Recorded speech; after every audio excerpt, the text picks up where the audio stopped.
सदाबहार सच्ची कहानियों पर आप सभी का स्वागत है। मेरा नाम सुहाना है और हम एक मिडिल क्लास फैमिली से थे। हम 5 बहनें थी जो पापा के साथ ही रहती थी। मेरी मम्मी की कुछ साल पहले ही मृत्यु हो गई थी। हमारा गुजर बसर मेरे पापा की कमाई से ही होती थी। घर हमारा अपना था। कुछ पापा के मिलने वाले बहुत सारे लोग थे, इसलिए अच्छा टाइम बीत जाता था। खर्चों की वजह से कभी हमें किसी तरह की तंगी का सामना नहीं करना पड़ा था। हमारे पापा बड़े खुले दिल वाले, मेल मिलाप रखने वाले आदमी थे। आधा शहर तो पापा को जानने वाला था। जो भी हमारे घर पर आता पापा का खाना खाए बगैर नहीं जाता। हर किसी की आवभगत बहुत अच्छे तरीके से करते थे। पापा का यही आदत लोगों को बहुत पसंद आता था। यही सारी आदतें हम पांचों बहनों में भी थे। हम जैसे जैसे बड़े हो रहे थे, पापा के तौर तरीके अपना रहे थे। बहनों में सबसे छोटी मैं थी और सबसे खूबसूरत भी थी, इसलिए मुझे अपनी खूबसूरती पर बड़ा घमंड था। मैं स्कूल जाती थी और बड़ी चारों बहनों ने 10वीं पास कर लिया था। अब घर में रह रह कर घर संभालना भी सीख रही थी और अपने लिए अच्छे रिश्तों का भी इंतज़ार कर रही थी, क्योंकि पापा शुरू से ही कहते थे कि मैं अपने बेटियों के रिश्ते ऐसी जगह करूँगा जहाँ पर उन्हें रुपए पैसों की कोई कमी ना हो। इसलिए जो भी रिश्ता आता पापा उन्हें मना कर देते थे। जबकि हमारे घर में मेरे पापा के कई दोस्त आते जाते रहते थे। कभी कोई राशन दे दिया, कभी कोई मिलने के बहाने आ जाता, कभी किसी काम की वजह से पापा उनको घर पर बुला लेते और हम जल्दी उनके लिए चाय पानी का इंतजाम करने के लिए कहते। हम पांचों बहनें कभी किसी से भी नहीं शर्माती थी। पापा के साथ साथ बाजार भी जाया करते थे और दुकान वालों से हंस हंस कर चीज़ सस्ती करवा लेते। पापा ने मुझे कभी किसी बात के लिए नहीं टोका था, इसलिए मैं और ज़्यादा ऐसे करने लगी थी। और फिर जब मेरी सबसे बड़ी बहन की शादी हमने कर दी तो मुझे भी शादी का बड़ा शौक चढ़ गया था, क्योंकि बड़ी बहन को पापा ने बहुत कुछ दहेज में दिया था और सब दूसरों की मदद से ही दिया था। मेरा भी दिल चाहता था कि जल्दी से मेरी भी शादी हो जाए, मुझे ढेर सारे कपड़े और जेवर शादी में मिल जाए। तब मुझे उन चीज़ों का लालच पैदा हुआ। मैंने अपने घर आने जाने वाले लोगों से दोस्तियां शुरू कर दी। मैं उनको बड़े लुभाने वाले अदाएं दिखाती थी, मुस्कुरा मुस्कुरा कर उनके सामने जाती थी। धीरे धीरे जैसे ही मेरी बातचीत बढ़ती थी, वे लोग मुझे ढेरों गिफ्ट देकर जाते थे। मैं चाहती भी यही थी। आज़ाद और खुले माहौल में मेरी परवरिश हुई थी। मुझे इतनी भी तमीज़ नहीं थी कि मैं जो कर रही हूँ वह गलत है। मेरे लिए क्या सही था और क्या नहीं, कभी पापा ने मुझे समझाया ही नहीं था। और धीरे धीरे मेरी यही दिमाग बनता चला गया। मैं अपने फ़ायदे के लिए हम किसी भी हद तक जा सकते थे। धीरे धीरे करके ऐसे ही मेरे चारों बहनों की शादी हो गई तो घर में मैं और मेरे पापा ही अकेले रह गए। तब तो मेरे पांचों उंगलियां घी में थी और सर कढ़ाई में था, क्योंकि अब घर में आने वाली हर चीज़ की मैं इकलौती मालकिन थी।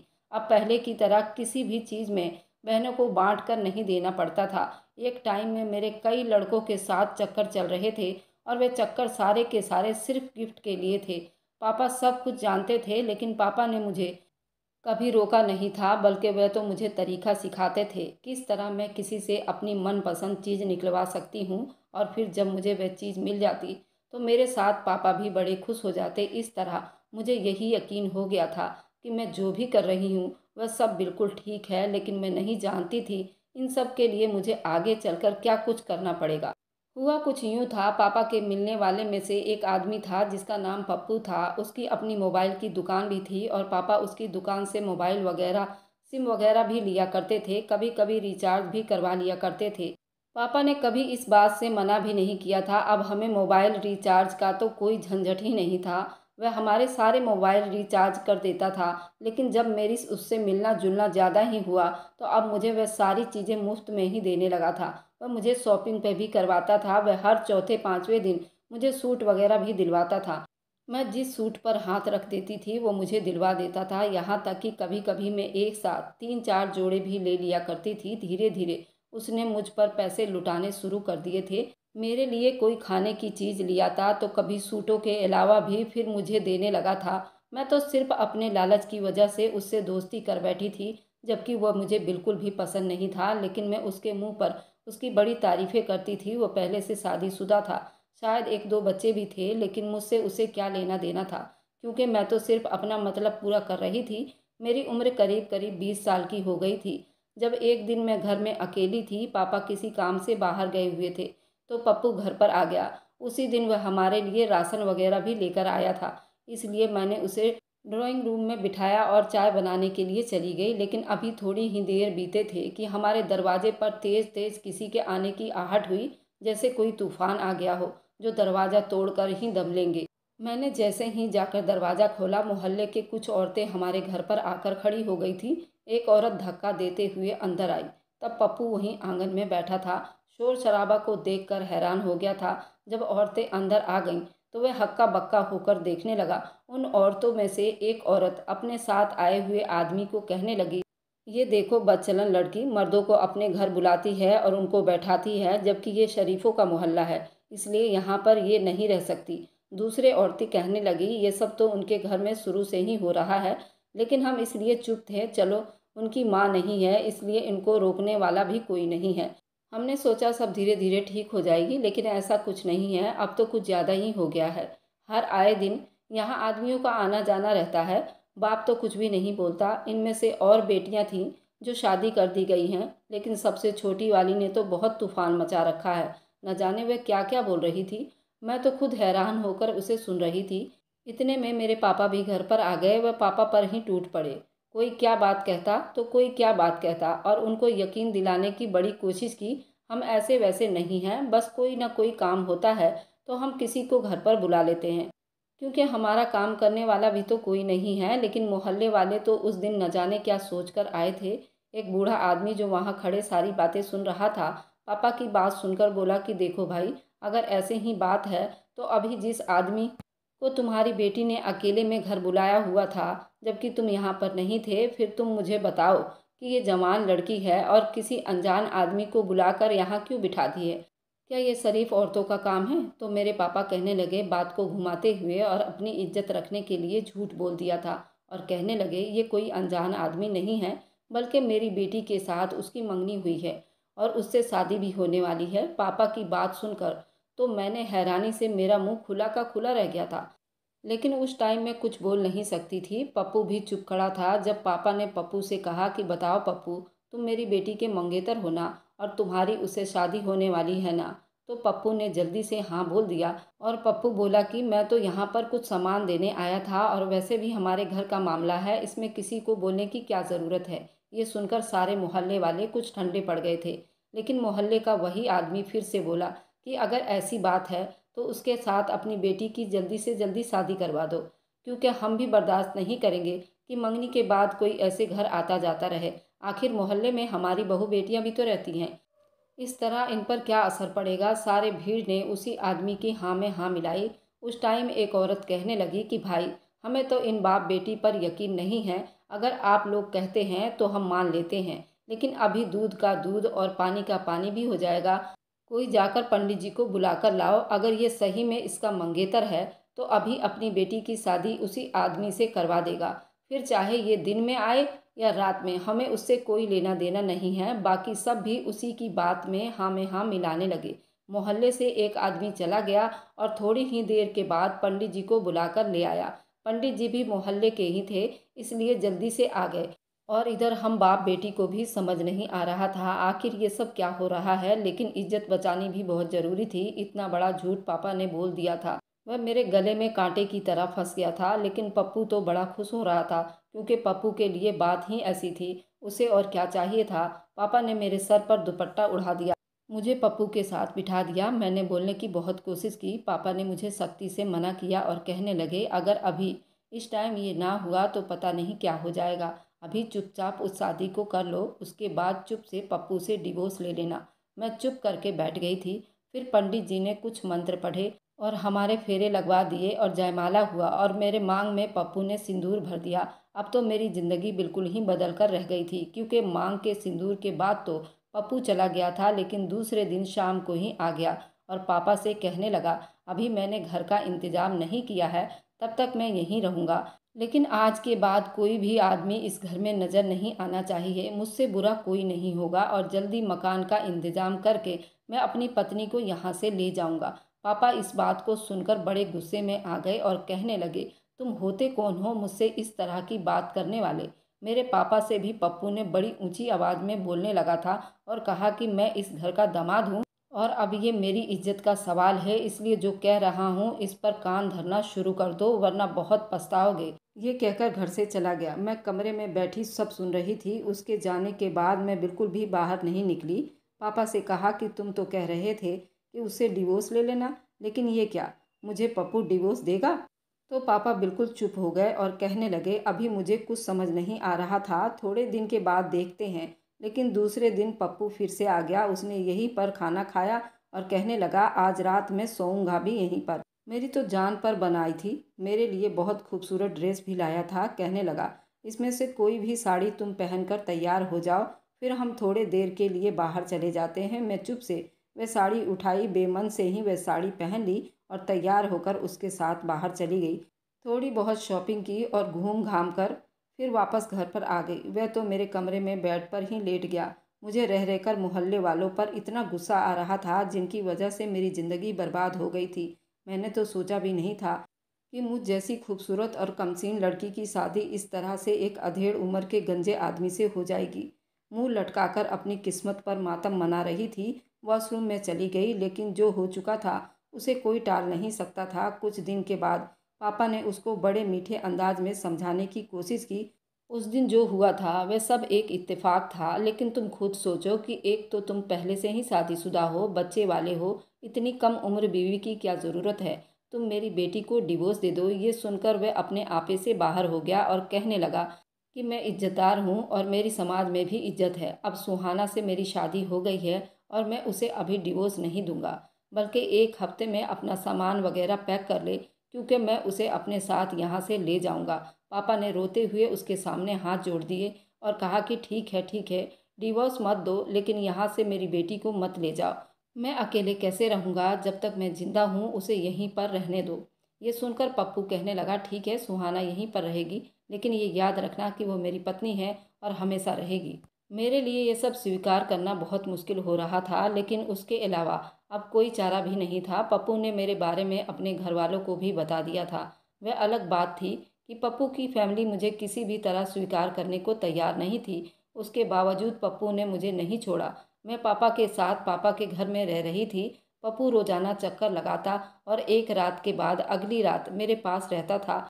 ऐसे ही मेरी पहली औलाद बेटा हुआ था। मैंने उसका नाम मानी रखा था। उसके पैदा होने के बाद मुझे उम्मीद थी कि पप्पू मुझे अपने ख़ानदान से ज़रूर मिलवाएगा या अपने साथ ले जाएगा, लेकिन उसने ऐसा नहीं किया। वह कहता था कि तुम्हें मेरे ख़ानदान वालों से क्या लेना देना है, जब मैं तुम्हारे साथ हूँ, अपनी औलाद को अपना नाम दे रहा हूँ, तुम्हारे लिए इतना ही काफ़ी होना चाहिए।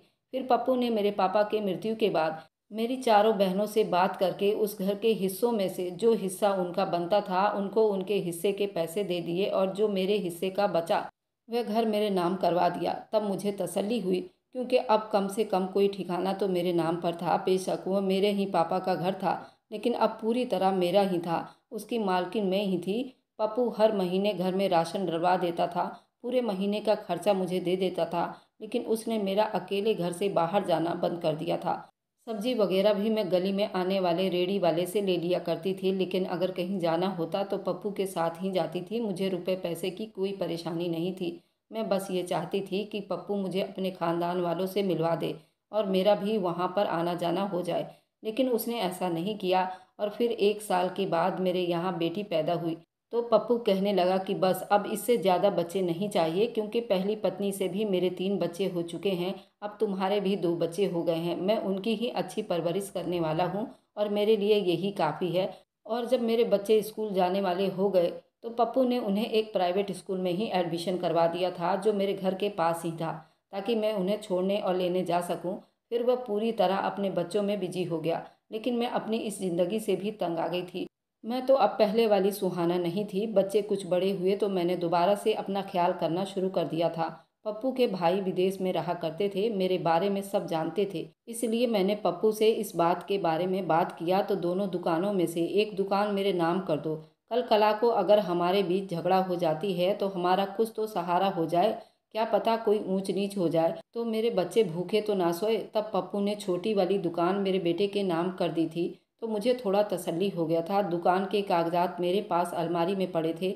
और फिर जब मेरे बच्चों ने 10वीं पास कर लिया, जब कॉलेज में पहुंचे तो अचानक ही एक एक्सीडेंट में पप्पू की मृत्यु हो गई। मैं भरी जवानी में ही विधवा हो गई थी, लेकिन मुझे उस चीज़ का कोई सदमा नहीं था, बल्कि मैं अब उन सारी पाबंदियों से आज़ाद हो चुकी थी और मुझे अब अपने पति पप्पू से छुटकारा भी मिल गया था। फिर जब पति की 13वीं हो गई, मैं अपने बेटे को साथ लेकर पप्पू की पहली पत्नी के घर पहुंच गई, क्योंकि पप्पू के मृत्यु के बाद से अब तक मैं अपने घर में ही रह रही थी। मुझे दुकान से आमदनी का कोई हिस्सा भी नहीं मिल रहा था, इसलिए मैंने अपना हक मांगने वहां चली गई थी। जाते हुए मैं एक दुकान के कागज़ भी साथ ले गई थी और मैंने उनसे साफ साफ बात की थी कि छोटी दुकान मेरे बेटे के नाम है, इसलिए आज से वह बाप की जगह दुकान पर जाएगा और दुकान की आमदनी का रुपया भी किसी और को नहीं, बल्कि मेरे बेटे को ही मिलना चाहिए। पप्पू के घर वाले पहले से ही ये बात जानते थे, इसलिए उन्होंने इस बात पर कोई भी हंगामा नहीं किया। बस यही कहा कि अपनी दुकान के साथ जो मर्जी करना है करो, जैसे चाहो खाओ पियो, लेकिन आज के बाद दोबारा यहाँ पर कदम मत रखना। तो मैं अपने बेटे को लेकर वहाँ से आ गई। मेरा बेटा 10वीं पढ़ चुका था, उसका पढ़ने लिखने में भी कोई इतना दिलचस्पी नहीं था, इसलिए मैंने उसे दुकान की जिम्मेदारी दे दी और उस दुकान पर पहले से जो कारीगर काम कर रहे थे उन्हें तो उस चीज़ की अच्छे से एक्सपीरियंस था। अब मेरा बेटा सिर्फ उस दुकान पर मालिक बनकर संभाल रहा था। इस तरह वह जल्दी कारोबार के मामला समझ गया। उसने दुकान संभाल ली, लेकिन अब पहले जैसी आमदनी नहीं हो रही थी, या शायद मेरा बेटा मुझसे छुपाता था। मैं जब उससे पूछती थी तो वह कहता था कि कारोबार खराब हुआ पड़ा है, इसलिए जो मिल रहा है वही बहुत है। ये सुनकर मैं चुप हो जाती थी। इधर मेरी बेटी भी जवान हो गई थी, लेकिन पता नहीं किस पर गई थी। वह बदतमीज और घमंडी लड़की थी, जबकि मैंने तो उसकी ऐसी कोई परवरिश नहीं की थी। लेकिन सच तो ये था कि वो मेरे जैसे ही खुदगर्ज और खुदपरस्त साबित हुई थी जैसे मैं जवानी में थी। इसलिए अब मैं उसे क्या कर सकती थी? उसे समझाने की बहुत कोशिश करती थी, वो मेरे साथ बदतमीजियाँ करना शुरू कर देती थी। फिर मैंने दोनों बच्चों को उनके हाल पर छोड़ दिया। कुछ साल बीते तो मेरे बेटे ने कहा कि वह किसी और को पसंद करता है और उससे शादी करना चाहता है। मैंने बेटी की पसंद को स्वीकार कर लिया था, क्योंकि वही मेरा इकलौता सहारा था। इसलिए रिश्ता लेकर उस लड़की के घर चली गई जिसे उसने बताया था। वह थोड़ी ही दिनों के बाद मैं उससे बहू बनाकर अपने घर में ले आई, लेकिन उस लड़की ने आते ही मेरे बेटे पर कब्जा कर लिया। अब उसने मेरे घर पर भी कब्जा करना शुरू कर दिया। मेरे साथ तो अजीब समस्याएं होनी शुरू हो गई थी, जो थमने का नाम ही नहीं ले रहे थे। बहू ने बेटे के दिल दिमाग में धीरे धीरे जहर भरना शुरू कर दिया, जिसका नतीजा ये हुआ, दुकान से जो रोजमर्रा का खर्चा आता था वह अब बेटा मुझे देने के बजाय अपनी बीवी को देने लग गया और फिर थोड़े महीने बाद ही वह पूरे घर की मालकिन बन गई। मेरी बेटी और बहू की बिल्कुल भी नहीं बनती थी। रोजाना उनकी किसी न किसी बात पर लड़ाई हो जाती थी, क्योंकि बहू को अपनी ननद बर्दाश्त नहीं थी और ननद अपनी भाभी से बहुत बदतमीजियाँ करती थी। वह तो भाई से भी नहीं डरती थी। मैं अब रोज रोज के इन झगड़ों से बहुत तंग आ चुकी थी। फिर जब एक दिन मेरी बेटी ने कॉलेज में अपने साथ पढ़ने वाले एक लड़के का मुझे बताया, उससे शादी करना चाहती है और बहुत अमीर घर का लड़का है, तो मैंने जल्दी अपनी बेटी को कह दिया कि जिससे कहोगी मैं उससे शादी करवा दूंगी। लेकिन मेरी बेटी कहने लगी वह मुझसे शादी तो कर लेगा, लेकिन मेरे घर वालों से कोई मतलब नहीं रखेगा, क्योंकि वो बहुत अमीर लोग हैं। ये सुनकर मैं चुप हो गई। जब बेटी अपनी माँ को कह रही है तो मैं उसे क्या कहूँ। मैंने उसे कह दिया कि ठीक है, जैसे तुम्हें अच्छा लगे तुम कर लो। करीबन 1 महीने के बाद मेरी बेटी ने मुझे खबर दी कि मेरा किसी मैरिज हॉल में मेरी और रवि के साथ मेरी शादी है और माँ तुम बस उस दिन वहाँ आ जाना, लेकिन वही कपड़े पहन कर आना जो मैं तुमको दिलवाऊंगी। मैं चुप से उसकी बातें सुनती रही, लेकिन मैंने उससे जब कहा कि अपने भाई और भाभी से तो कहो, कहने लगी तुम मेरी माँ हो और मैं सिर्फ तुमसे कहूँगी, भाई और भाभी से मेरा कोई रिश्ता नहीं है। मैं उसकी बात सुनकर बिल्कुल चुप हो गई और जैसा उसने कहा था वैसा ही मैंने किया। लेकिन उसकी शादी के बाद मैंने उसे मजबूर नहीं किया कि वह खुद यहाँ अपने पति को लेकर आए, मेरे घर आए, क्योंकि मेरा बेटा तो बहन की शक्ल भी नहीं देखना चाहता था, जिसने भाई और भाभी को शामिल किए बगैर ही अपनी मर्जी से शादी कर ली थी। और फिर जब मेरी बेटी की शादी को 1 महीना हो गया तो बहू ने मेरे खिलाफ साजिश करके हम माँ बेटे को लड़वा दिया। उसी दिन मेरे बेटे ने मुझे साफ साफ कह दिया था कि मुझे अब वह ज़्यादा अपने साथ नहीं रखेगा। ये सुनकर मुझ पर आसमान ही गिर पड़ा था। मुझे यकीन नहीं आ रहा था कि मेरा बेटा मुझे कह रहा है, लेकिन मैं जानती थी वह कभी भी अपनी बात से पीछे नहीं हटेगा, क्योंकि वह पूरी तरह अपने बीवी के हाथों का खिलौना बन गया था। इसलिए मैंने अपनी बेटी को रोते हुए फ़ोन किया, उससे सारी बात बताई तो वो कहने लगी ठीक है माँ, तुम ऐसा करो, टैक्सी करके मेरे घर आ जाओ, लेकिन यहाँ रहने के लिए एक शर्त होगी, क्योंकि मैं अपने ससुराल वालों को ये नहीं बता सकती कि मेरी माँ मेरे पास रहने आ रही हैं। इसलिए तुम्हें मेरे घर में नौकरानी बनकर रहना होगा। ये सुनकर मुझे बहुत दुख हुआ था, लेकिन मेरे पास कोई और रास्ता भी नहीं था। इसलिए मैंने उससे कहा कि जैसा कहोगी वैसा ही करूँगी। फिर एक बैग मैंने अपने कपड़े पैक कर रखे थे और रोते हुए अपने घर से निकल आई। और जब अपनी बेटी के घर पहुंची तो वहां का शान शौकत देखकर मैं दंग रह गई। एक तरफ मुझे बहुत खुशी भी हो रही थी, कितने अमीर घर की बहू मेरी बेटी है, और दूसरी तरफ मैं दुखी भी हो रही थी, मैं उसकी नौकरानी बनकर यहाँ आई हूँ। मेरी बेटी ने अब तक जो ससुराल में मुझे छुपा कर रखा हुआ था, उसके ससुराल में सिर्फ उसका ससुर था। ससुर के अलावा इतनी बड़ी कोठी में मेरी बेटी और दामाद अकेले रहते थे। सास की मृत्यु हो चुकी थी। रवि अपने माँ बाप का इकलौता बेटा था। मुझे ये सब जानकर भी दुखी हुआ था। मेरी बेटी कितनी खुदगर्ज है, लेकिन जब मैं वहाँ रहने गई तो मुझे उसकी खुदगर्जी का असली चेहरा नजर आ गया। उसने तो वाकई में मुझे नौकरानी की तरह काम करवाना शुरू कर दिया। मैं उसके कहने पर 3-4 तरह का खाना बनाती थी और फिर घर के सारे काम उसने मेरी जिम्मेदारी पर डाल दिए थे। जब मैं अकेली होती तो मुझे कहती कि तुम मेरी माँ हो, तुमसे ज़्यादा अच्छे तरीके से मेरा घर कौन संभाल सकता है। लेकिन अपने ससुर और पति के सामने मेरे साथ बिल्कुल बात नहीं करती थी, जैसे मैं उसकी अपनी माँ नहीं बल्कि नौकरानी हूँ। जबकि मेरा दामाद ये बात जानता था कि मैं नौकरानी नहीं हूँ, उसकी पत्नी की माँ हूँ। वह अच्छा लड़का था, वह मेरी बहुत इज्जत करता था। जब कभी मौका मिलता मुझे बड़े अच्छे तरीके से बात करता था और मेरा हाल चाल भी पूछ लिया करता था। बल्कि मैंने नोट किया था कि मेरी बेटी कावेरी को इसका कोई अफसोस नहीं था, बल्कि मेरे दामाद रवि को दुख होता था। हो सकता है मेरा दामाद कावेरी को ये भी समझाता हो कि माँ के साथ इस तरह का रवैया क्यों रखती है। मगर मैं जानती थी कि मेरी बेटी तो किसी की नहीं सुनती थी। ये सब मेरे अपने ही कर्मों की सजा थी। मैं जवानी में खुद ऐसी थी, मैंने कभी अपने पापा और बहनों की नहीं सुनी, तो आज मेरी बेटी ने मेरी क्यों सुननी थी। कावेरी के ससुर बहुत गंभीर टाइप के आदमी थे, लेकिन मैंने उन्हें कभी बोलते हुए नहीं सुना था। अगर मैं उनके लिए चाय बनाकर ले जाती तो मुझे इशारे से वहाँ चाय रखने को कह देते। कभी कोई काम होता तो वह कभी भी डायरेक्ट मुझसे नहीं कहते थे, बल्कि रवि ही मुझे उनके कामों के बारे में समझाता रहता था, क्योंकि मेरी बेटी को तो शॉपिंग और पार्टियों से फुर्सत नहीं मिलती थी कि वह अपने घर या ससुर का ख्याल रखती। पता नहीं रवि किस तरह कावेरी के साथ समय बिताता था मुझे वहाँ रहते हुए। अब 3 महीने हो चुके थे मैं सर्वेंट क्वार्टर में रहती थी। मेरे अलावा और कोई भी नौकर 24 घंटे वहाँ नहीं रुकता था। सब अपना काम करके अपने घर वापस चले जाते थे। मैं अपने क्वार्टर में आराम कर रही थी कि रवि मेरे पास आया।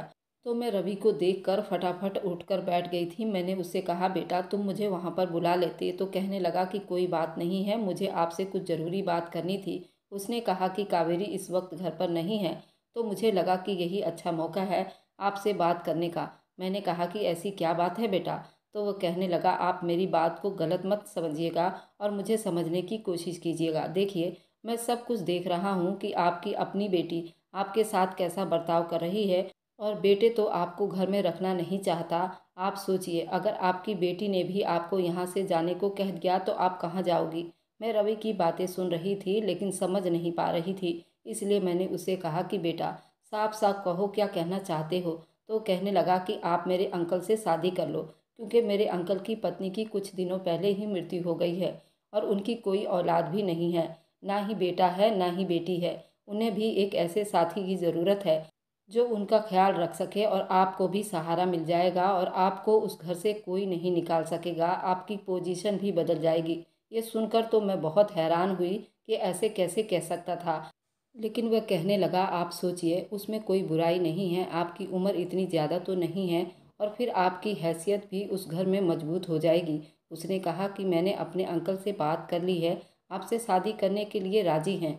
अब आप मुझे सोच कर बताइए, मैं इंतज़ार करूँगा कि आप मुझे ज़रूर बताएंगी। उसके बाद वह वहाँ से उठकर चला गया और मैं सारी रात सो नहीं सकी।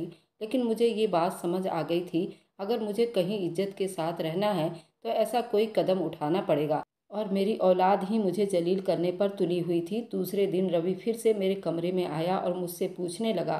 तो मैंने कहा, ठीक है, जो तुम्हें अच्छा लगे, लेकिन क्या कावेरी को इसके बारे में पता है? क्या वो मेरी शादी के लिए मान जाएगी? तो वो कहने लगा, कावेरी को तो मैं खुद मना लूँगा। और फिर 2-4 दिन के बाद रवि मुझे सर्वेंट क्वार्टर से निकाल कर बगल के ही एक और कोठी में अंदर ले गया और एक कमरे में मुझे रहने के लिए दे दिया। कहने लगा कि जब तक कि अंकल से आपकी शादी नहीं हो जाती तब तक आप यहाँ पर रुकिए, उसके बाद आप घर की मालकिन बन जाओगी। मैं ये सुनकर दिल ही दिल में खुश हो गई। अभी तो रवि ने सिर्फ मेरे अपने अंकल से शादी करने की बात की थी और मुझे कमरा रहने को दिया था, लेकिन मैं खुद अब अपने आप में कंफर्टेबल महसूस करने लगी थी। ये सोच रही थी कि अगर वाकई ऐसा हो जाता है, रवि कह रहा था, मेरी ज़िंदगी बदल जाएगी। मेरी सारी ज़िंदगी जिन मुश्किलों का सामना करते हुए बीता था, जिस तरह के हालात में रह रही थी, वे सब कुछ मेरा बीता हुआ कल बन गया था। मेरा अब भविष्य बहुत खूबसूरत होगा। अब मैं चैन की सांसें ले सकूंगी। वह दिन आएगा, मैं इस घर की मालकिन बन जाऊंगी। लेकिन मैंने नोट किया था, जब से ये बात हुई थी उसके बावजूद रवि के अंकल ने मुझे एक बार भी नज़र उठाकर नहीं देखा था। नहीं उन्होंने मुझसे कोई बात की थी। उनकी चुप्पी से मैं समझ नहीं पा रही थी कि क्या पता उनको मैं पसंद हूँ भी या नहीं। एक दो बार जब मैंने उनको चाय देने गई तो उनसे बात करने की कोशिश की, लेकिन वह ऐसे बैठे रहे जैसे वहाँ मैं मौजूद ही नहीं हूँ। मुझे ये बात बड़ी अजीब लगी, लेकिन फिर मैंने अपने आप को समझाया कि उनके जैसा इंसान मुझे पसंद करे और मुझसे बात करे तो अच्छा होगा, क्योंकि वह बिल्कुल भी छिछोरे टाइप के आदमी नहीं थे। और वह दिन आ गया जिसका मुझे बेसब्री से इंतजार था। रवि ने कुछ अपने जानने वाले दोस्तों को अपने अंकल के घर खाने पर बुलाया और मेरी अपने अंकल के साथ शादी करवा दी। अब मैं सोच रही थी कि मैं भी अपनी बेटी के मुकाबले में बराबर की हो गई। अब मेरे भी ठाट बाट हो गए। पहले रवि के घर में रहते हुए मैं जिस बंदे को मालिक कहती थी, अब वह मेरा पड़ोसी होगा। मैं सब की तरह उनको अब नाम से बुलाने के लिए सोचने लगी। उस दिन मैं उनके कमरे में थी, जिंदगी में दूसरी बार दुल्हन बनी बैठी थी, लेकिन दिल से खुश थी। पहली शादी तो ऐसे ही हुई थी कि मेरी ज़िंदगी ही बर्बाद हो गई। अब मैं कमरे में बैठी राजपाल का इंतज़ार कर रही थी। सारे मेहमानों के जाने के बाद जब वह कमरे में आए, मुझे घबराहट होने लगी कि न जाने अब वह क्या कहेंगे। पहली बार मुझे बात करेंगे, लेकिन क़यामत उस वक्त टूटी जब उन्होंने कमरे में आने के बाद भी मुझसे कोई बात नहीं की, बल्कि बड़े आराम से कपड़े उठाकर चेंज करने चले गए और वापस आकर मेरे हाथों में हाथ डालकर महसूस करने लगे और मुस्कुराने लगे। उसके बाद उन्होंने मुझे कह दिया कि तुम भी कपड़े चेंज करके लेट जाओ। कुछ परेशान सी हो गई। वो मेरी तरफ देखकर बात क्यों नहीं कर रहे। मैंने उनसे खुद बात करने की कोशिश की और कहा कि आपकी तबीयत कैसी है। आपको ये सब अजीब लग रहा होगा, लेकिन आपने कुछ सोच समझकर ही इतना बड़ा फैसला किया होगा। मुझसे शादी की है। मैं आपकी बड़ी आभारी हूँ। और पता नहीं मैं उनसे क्या कुछ कह रही थी, लेकिन जब मैंने गर्दन घुमाकर देखा तो वो बेड पर लेटकर सो चुके थे। मैं बड़ी हैरान हुई कि वे इतनी जल्दी कैसे सो गए। अभी तो लेटे ही थे। फिर सोचा कि दवाई खाते होंगे, क्या पता दवाई की डोज की वजह से नींद आ गई हो। मैं उठकर कपड़े बदले और फिर मैं भी सो गई। अगले दिन जब मैं उठी तो वह कमरे में नहीं थे। ये तो नहीं जानती थी कि सुबह सुबह वॉक के लिए जाते थे, लेकिन मुझे ये उम्मीद नहीं थी कि वह आज भी चले जाएंगे। मैं भी उठकर फ्रेश हुई थी। रवि मेरे कमरे में आया और उसने जो बात मुझे बताए, ये सुनकर मेरी जान ही निकल गई। वह कहने लगा, अंकल ने आपकी तरफ नहीं देखा होगा ना। मैंने कहा, हाँ, मेरी तरफ देखकर तो बात नहीं कर रहे थे। शायद मैं उन्हें पसंद नहीं हूँ। बगैर देखे ही सो गए। रवि मुझसे जो बात बताया, मेरे लिए यकीन करना बिल्कुल भी नामुमकिन था। वह कहने लगा, असल में मेरे अंकल देख नहीं सकते क्योंकि वह पैदाइशी अंधे हैं, लेकिन वह अपनी शख्सियत को इस तरह से बना चुके हैं कि किसी को पता नहीं चलता कि वे अंधे हैं। रवि की बात सुनकर मैं हैरान होकर रह गई। रवि की तरफ देख रही थी तो रवि कहने लगा कि मैं जानता हूँ कि मुझे ये सब आपको पहले बताना चाहिए था, लेकिन मैं तो यही समझ रहा था कि आपको पता है, क्योंकि आप 3 महीने से यहाँ पर रह रही हैं। मैंने उसे कहा कि कोई बात नहीं, अगर वह अंधे हैं तो क्या हुआ, मेरा साथ तो दे सकते हैं। और फिर मैं नाश्ता बनाने किचन में चली गई। मैंने उनसे बिना पूछे ही नाश्ता बना लिया और जब राजपाल वॉक से लौटकर घर आए तो उनको नाश्ता के लिए बुलाया और बड़े खुश थे और फ्रेश नज़र आ रहे थे। नाश्ता करके उन्होंने मुझे भी करने को कहा और मेरी तारीफ भी की। नाश्ता बहुत अच्छा था तो मैं बहुत खुश हो गई। मैंने उस घर को अपना घर समझकर संभाल लिया और कावेरी अब मेरी पड़ोसन बन गई। मेरे भी कावेरी के बराबर ठाठ बाट बन गई। कावेरी मेरे साथ वैसे ही रहती थी जैसे पहले थी और मैं राजपाल के साथ बहुत खुश थी, लेकिन दिल के किसी न किसी कोने में हसरत थी, काश वह देख पाते और मैं उनके सामने सजती संवरती और घूमती। मेरे भी दिन सही तरह बदल जाते, लेकिन शायद मेरा नसीब ही ऐसा था कि मुझे अधूरी खुशियाँ मिलती रही। अगर आपको आज की कहानी पसंद आई है तो वीडियो को ज़रूर लाइक कीजिएगा और अपने दोस्तों के साथ शेयर भी कीजिएगा। और हाँ, अगर आपने अभी तक हमारे चैनल को सब्सक्राइब नहीं किया है तो ज़रूर सब्सक्राइब कर लें। मिलते हैं हम अपनी कल की एक नई दिलचस्प कहानी के साथ। मुझ पर सदा अपना प्यार और स्नेह बनाए रखें। सभी को मेरा प्यार भरा नमस्कार दोस्तों।